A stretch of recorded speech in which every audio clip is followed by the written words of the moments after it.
Good day, boys and girls. Welcome to another language arts lesson. Today we'll be looking at sequence writing using 4 pictures. I am sure that you are engaged in writing, but let us see how best we can sequence our writing using pictures. Now, let us look at what is sequence. Sequencing refers to putting events, actions, or things in order.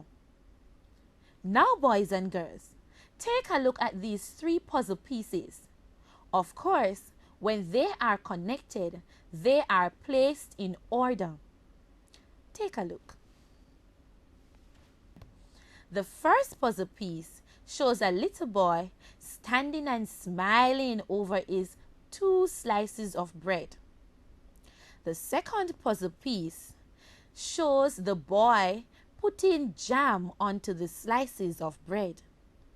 And of course, the third puzzle piece shows the boy taking a bite into his bread and jam sandwich. When these are connected, it tells the order in which the boy makes his sandwich.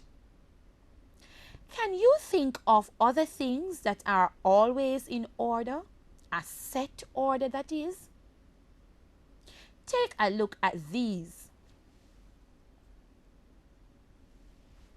The days of the week is always in order. Sunday, Monday, Tuesday, Wednesday, Thursday, Friday, and Saturday.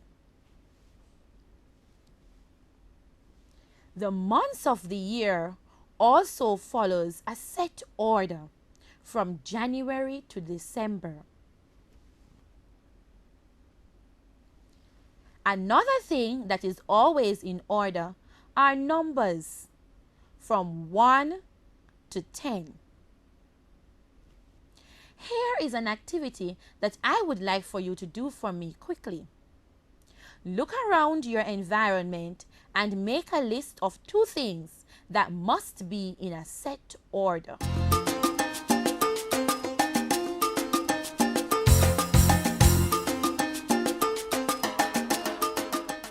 Now, boys and girls, take a look at the objectives we hope to achieve at the end of this lesson. At the end of the lesson, students will be able to arrange pictures in chronological order, prepare to write about a story in a logical sequence, state and identify signal words used in sequence writing, and use story sequence maps to guide story writing. By now, boys and girls, you must know that events make up a story. Now, when we are looking at the events of a story, we look at the story's plot.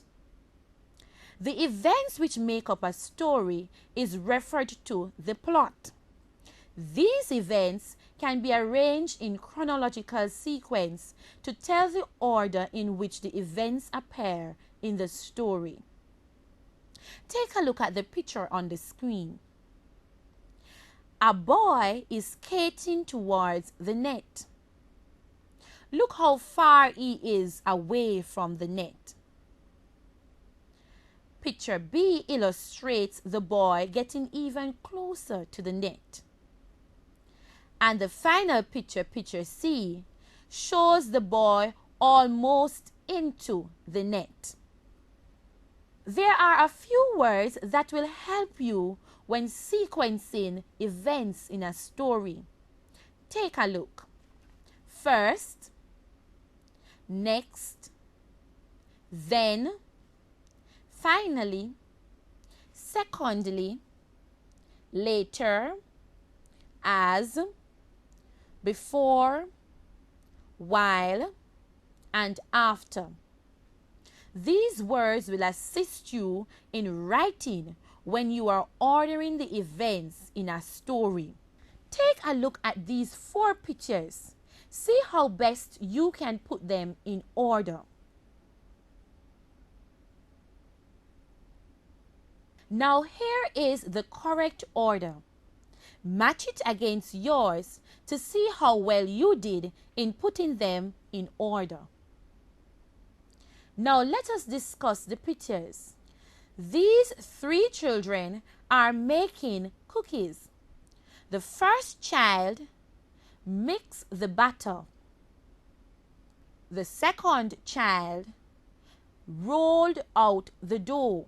The third child used cookie cutters to cut out the cookies from the dough. And of course, our last picture shows baked cookies. We can now make sentences based on all four pictures to make a story. Take a look at how we can go about doing so. First, we need to make sure the sentence has a subject. The subject of the sentence tells who the sentence is about.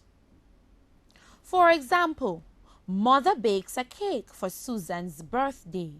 Mother in that sentence would be the subject of the sentence.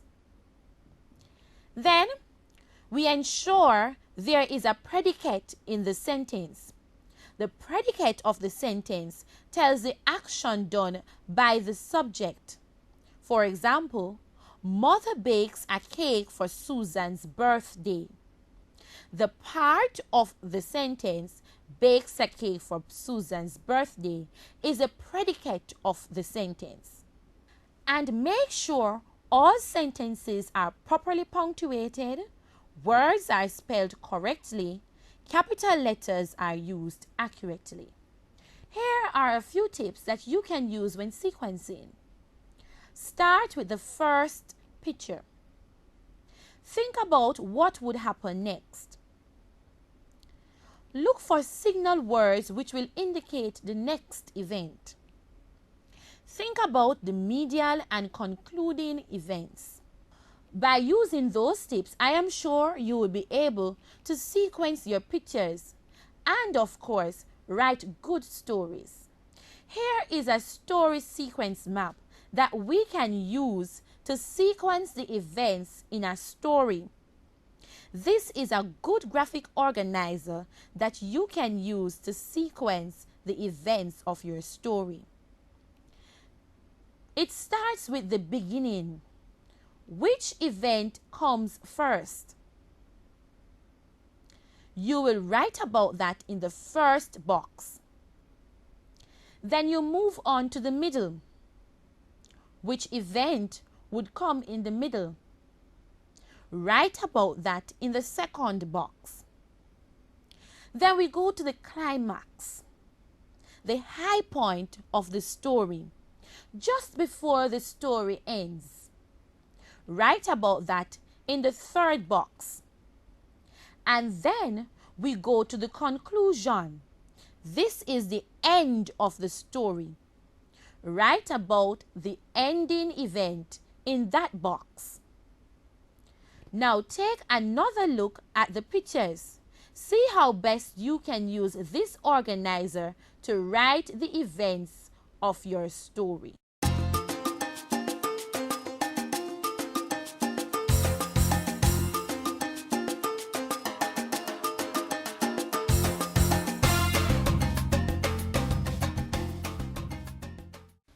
You have read the story Dance Polly Dance several times.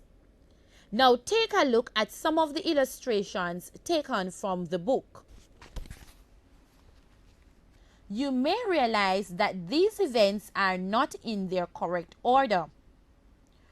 On your own or with a pair, see how best you can put these events in order.